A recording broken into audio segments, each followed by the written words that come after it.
the world isn't really an illusion. The illusion does take place, but it doesn't mean that there isn't a reality to the world. So the experience that we have is that the world is it's really there, but the thing that isn't there is the separation between it. So when we're watching a movie, the movie is there, but there's no separation between anything in the movie. So when we're looking at the movie, we're really seeing the screen, and the screen has the reality. When we are experiencing the world is real, but consciousness has the reality. It's the reality of consciousness that animates the world. So, with that respect, we should respect the world as real. It's just what isn't real shouldn't be respected because it's not really there. And that which isn't really there is separation. And when I say separation, I mean the belief that there is coexisting objects that exist in a fundamentally separate universe, with coexisting beings with their own consciousness, their own individual consciousness. And this is not true. So the world is real, but the belief we have about the world and the nature of it is the illusion. So, for example, if a guy has amnesia, somehow meets his wife and thinks it's his sister, right? He's seeing his wife. That is his wife.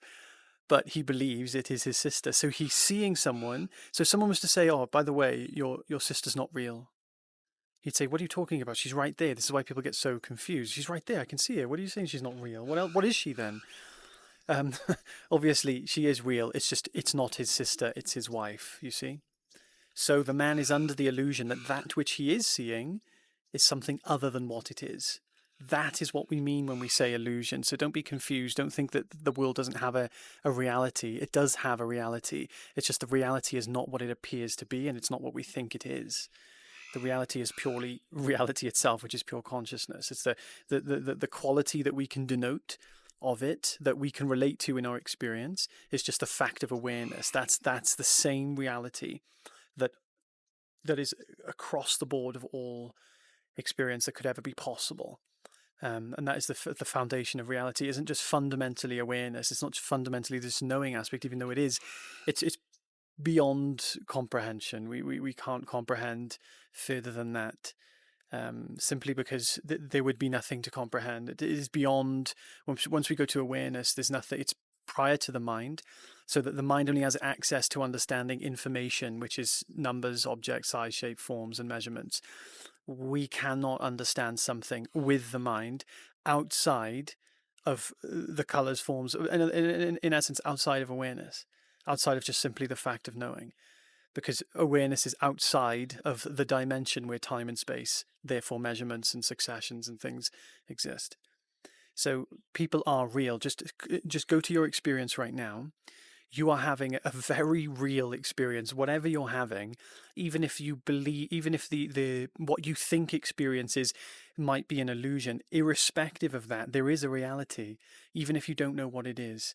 And that reality is the same reality everybody's experiencing, even if they don't know what it is. So the common ground we all have is that we're all experiencing something. And the something that we're experiencing is all the same. So we're all having a very real experience.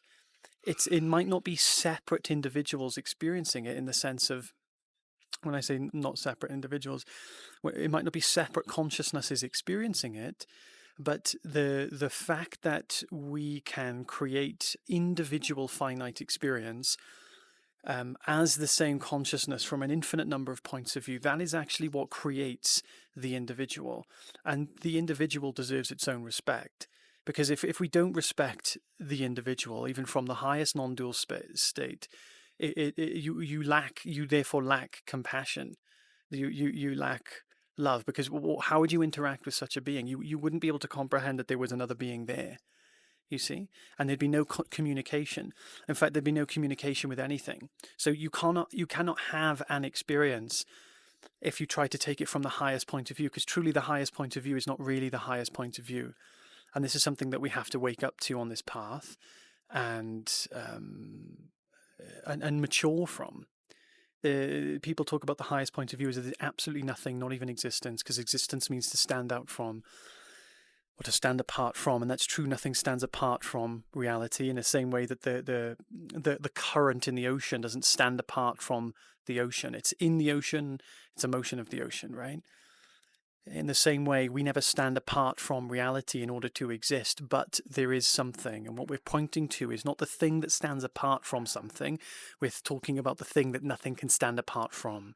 That is the definition of what exists. That is what is. And so, if we want to be mature, spiritually mature, we have to include duality in our definition of reality. We have to. Because why? What would be the point? It'd be boring. We're here to have fun, you see. So this is. It seems like an unadvanced thing. What we talking about non-duality, but there's no duality. That doesn't make sense. We have to mature from that sense of, oh, there's only one thing. There is only one thing. But then we can step back into experience, and then we start to communicate with the one thing. The one thing communicates to itself. The experience of love, dance, romance, humor is a separation from the source, and then coming back to it. It's literally, it's not really a separation from it, but it's like a really fun thing to do. We obviously love doing it. This is why we love all romance and experiences of love with other people, because they're like the coming together of two, or the really it's the dissolution of two. We like to be two and dissolve our two-ness. You see, it's just a fun. We just love doing that. So it's legitimate to introduce duality again to our experience without the belief in separation. So other people do exist. They very much do exist. They exist as much as you do. It's just we share the same existence. You see, we share the same existence. It doesn't mean it's not real. It doesn't mean that it's the best of both worlds. It's the fact that we get to experience others and individuality and our own individuality while being inherently one with them, which means we have the highest level of intimacy, love, connection, friendship, but without being fundamentally separate from them. That's what causes the capacity for us to have such such an amazing relationship with others without having to be one and not experience others, you see. So that would be the I would say the appropriate answer to that question. I hope you have an amazing day, guys. I have a free community. I share these matters every day. We do meditations every week. So if that's something you're interested in, I have a link in the description. Check that out. I'd love to see you there. Have an amazing day, guys. Take care. Bye.